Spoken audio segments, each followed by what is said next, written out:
Desert Healthcare District and Foundation presents a podcast that supports your health and wellness where you live. This is Healthy Desert, Healthy You, hosted by Will Dean. Now, here's Will. Hello, friends. Today I am with a very important person, someone I've known for a while, since the beginning of COVID. Correct. And we work together as part of a collaborative here that the Desert Healthcare District and Foundation started. Yes. So I'm with Martha Olvera. Yes. Who's the Assistant Director of Operations with Galilee Center. Welcome, Martha. Thank you so much. I'm so excited to be here. I'm happy that you're here. So for the listeners who are not familiar with Galilee Center, tell us a little bit about it, when it started and what you do. Wonderful. My name, as you stated, Martha Olvera. I'm the Assistant Director of Operations. I've been with the Galilee Center for 11 years. However, Galilee Center was founded in 2010, so we just had our 15-year anniversary. Congratulations. Thank you. And we work out of the Eastern Coachella Valley. We first started in Thermal in 2010, and within 3 years, we moved into the facility that we're in now in Mecca, California. Okay. So is there a religious or faith affiliation with the Galilee Center? Yes, our founders are part of the San Bernardino Diocese. However, our organization is faith-based, but we do not discriminate against anybody. We are open to the public, to our community. That's what we're there for. Wonderful. Tell me a little bit about your mission, what the Galilee Center does. The Galilee Center's mission is to assist the underprivileged and disadvantaged in the Eastern Coachella Valley. And they really work with a lot of the farm workers in that area, including the migrant farm workers. And they provide a lot of different basic needs like clothing, food, rental assistance, utility assistance for those that are disadvantaged. Right. So I'm familiar with some of your programs. You talked about the food distribution, even the diaper distribution. Yes. So really basic needs for families. Yes. Are you seeing an increase in need at this time? We're living in economically challenging times. So are you seeing that reflected at Galilee Center? Most definitely. Unfortunately, one of our programs, we had an emergency shelter. The funding ended. So it did change the different type of services that we were doing for those that were coming to the emergency shelter. However, it ended up being a plus for us in a sense because we're still able to help out the community with all the different programs that we have, which include the food, senior services also. We give out protein shakes and adult diapers on a monthly basis to them, as well as children 0 to 3. We give infant services, formula, and diapers once a month. And this is a way for families to be able to focus on paying their rent if they're able to. These are just some of the necessities that they have. And since most of them are seasonal workers and very low income, it's really important for them to have those basic needs and not have to worry how they're going to provide for their family. Is there a minimum income requirement that you need to meet in order to apply? Yes, we go based on the county's low income graph, and so that everyone makes sure that we are helping out those that we indicate, those that are in need. Okay. And we really stick to that. There are emergencies where, unfortunately, there's a death in the family, and they have a lot of money they have to spend. Most of these community members that come to assist us, that we assist with, don't have those fundings, don't have those savings. And if they don't meet the low minimum, there must be an emergency that they've spent a lot of money that they couldn't cover their rent or their utilities or needing clothing vouchers and they're coming for food. We're not as strict with the low income because nobody knows what everybody's situation is. And that's one thing that our founders really wanted to make sure that they don't have to worry about having a food to eat a meal or to serve to their children. They want to make sure that our community has the basic needs. So which of your programs or services is drawing the most people? What's the most popular? Right now, we have anywhere between 450 to 500 families weekly receiving food baskets at the Galilee Center. Yes, unfortunately, with new funding changes and a lot of people are not working or a lot of jobs that they normally would be doing, they can't do. They have been coming to us for everything, and our numbers have been growing. Martha, I think I know what you mean, but when you say jobs that they cannot do, what are you referring to? Unfortunately, as we know, there's been ICE or Border Patrol coming around, and a lot of people normally do side jobs. They sell fruit on the side, or they have their trucks, their food trucks, or even mobile wash, car washes. They're not able to do these particular jobs to be able to help them out with extra supplemental income that's coming in. And that puts a toll on them. One of the things that one of the founders had just told me, and it really just captured me, is she says that we really don't want to focus on that fear, and we want to make sure that we focus on the need and that our community can rely on us for that need. Because your organization, you're not so much interested in someone's legal status. Correct. You just Correct. want to help people who are in need. Yes, Okay. correct. There are some programs that we run that there is legal status that we have to abide by, but our founders are about the people. Right. They're not here for that. They're here to make sure that they're not here to judge that. Why this human being is here at our facility. What do they need? How can we help them?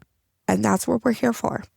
If you can talk about this, how has the Galilee Center changed the way that it conducts its business because of this fear around ICE? We actually started a new program to help out all these families in need. We opened up a new office of case management so that they can get all these different types of services, which our director of the emergency services indicates this is wraparound services that we're giving them now, where we meet with the clients now and give them the opportunity to see what is it that you're needing. We want them to be able to sustain on their own, and we're giving them the tools now instead of just, here's a box of food. We'll see you next week if you need it, if you don't need it. What we're doing more is building a relationship with our community, making sure that they have all the tools. If they don't, we try to find other resources. If we can't provide it, we find resources where we can, where they've been working with. One of the resources we've started doing a couple years ago is being a third party for enrolling for Medi-Cal or food stamps or cash aid, because sometimes they don't know where to go. And now our community knows that we're doing these services, so they come to us and we help them out. And then we assign a caseworker to them where they can say, okay, do you need help with rent? How are your utility bills? Are your children going to school? If they're not enrolled, do they need vaccination shots? Do we need to get them? What do we need to get them to get moving and staying stable in our community? And that's what we're there. Wonderful. Mm-hmm. As I said earlier, the Desert Healthcare District and Foundation has been a partner with Galilee in our COVID-19 response. Yes. Talk about some of the other partnerships you have in the community. When you talk about helping people who may be facing immigration challenges, I know TODEC does a lot in the Eastern Valley. Yeah. Do you have a partnership with them or other organizations? We do. If there is an immigration need, we not only with TODEC, but we have immigration lawyers that we refer them out to. Very important. And it depends on what immigration status they are and what need they are, because there's different, I didn't realize this until 6 years ago, how many immigration department lawyers that are very specific to what the immigrant needs, because there's those that are just, we were normally working with that needed work permits. Some of them are here and want to get more of a resident status. And then we've had the asylum seeking program, which is a completely different need than most of our immigration lawyers do out here. So that was something new that we had to evolve with. That's interesting. I didn't know that either. So there's specialties within immigration law. Yes. Okay. Tell me about some of the other programs or things that you're working on. We actually partnered recently with Molina.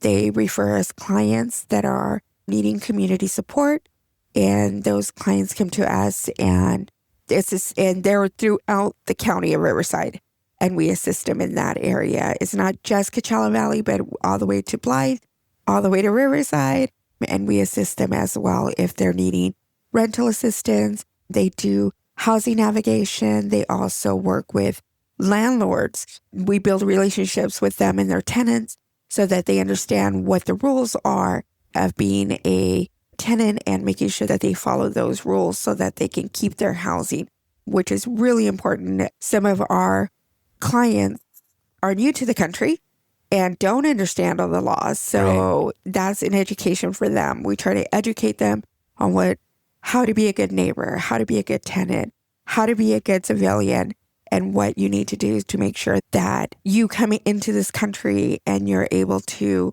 survive here. That's what they're really going to be doing. Going back to the very basic needs of food and that rental assistance and that sort of thing, you talked about the challenges.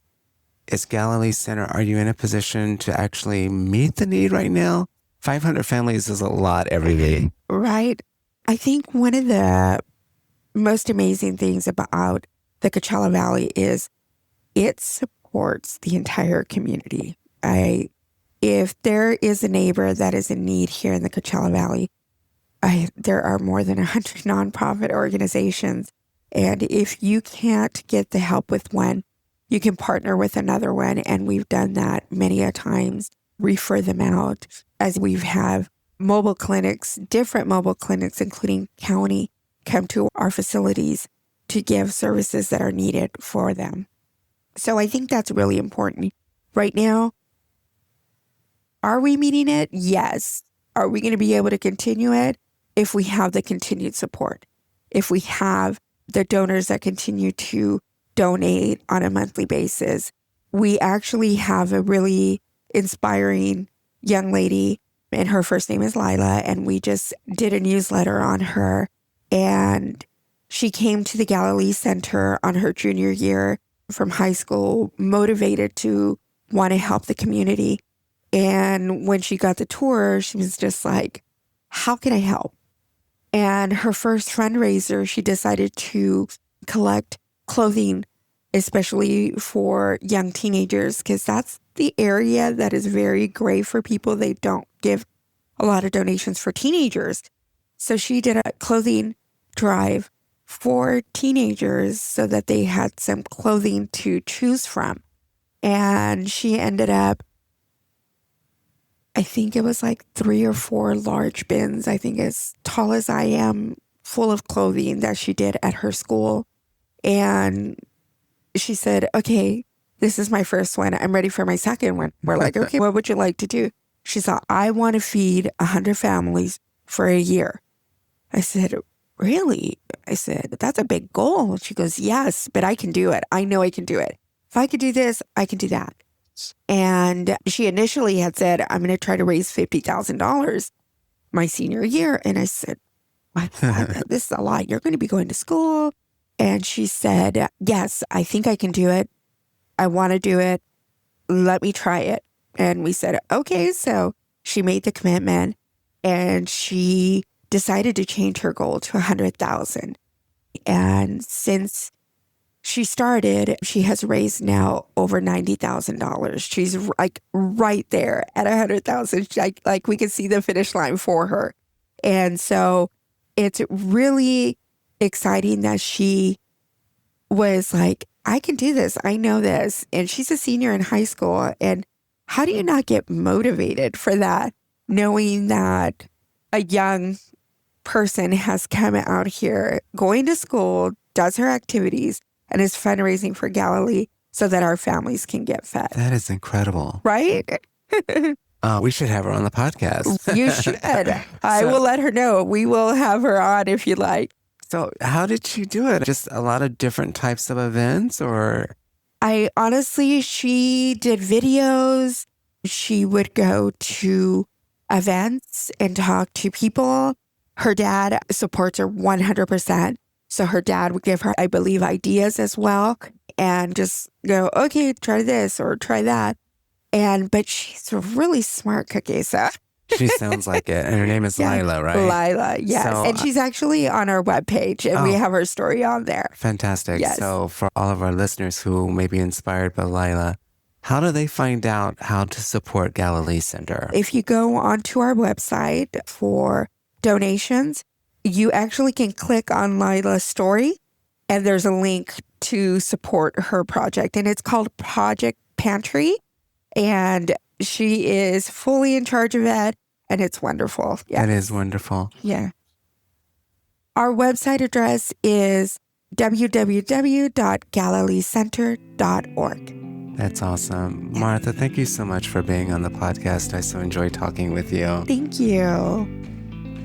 Be well, everyone. Remember, you can enjoy this podcast every week by subscribing to Audible, Spotify, Apple Music, wherever you get your podcasts. Thank you for joining us on this episode of Healthy Desert, Healthy You. This podcast is a production of the Desert Healthcare District and Foundation in Palm Springs, California. For more information, please visit the website dhcd.org. Our annual conference site is healthydesert.healthyu.com. This podcast is available at most major podcast portals, including Amazon Music, Apple Podcasts, Audible, Captivate.fm, Spotify, and YouTube Music. Thanks for listening. Be sure to subscribe.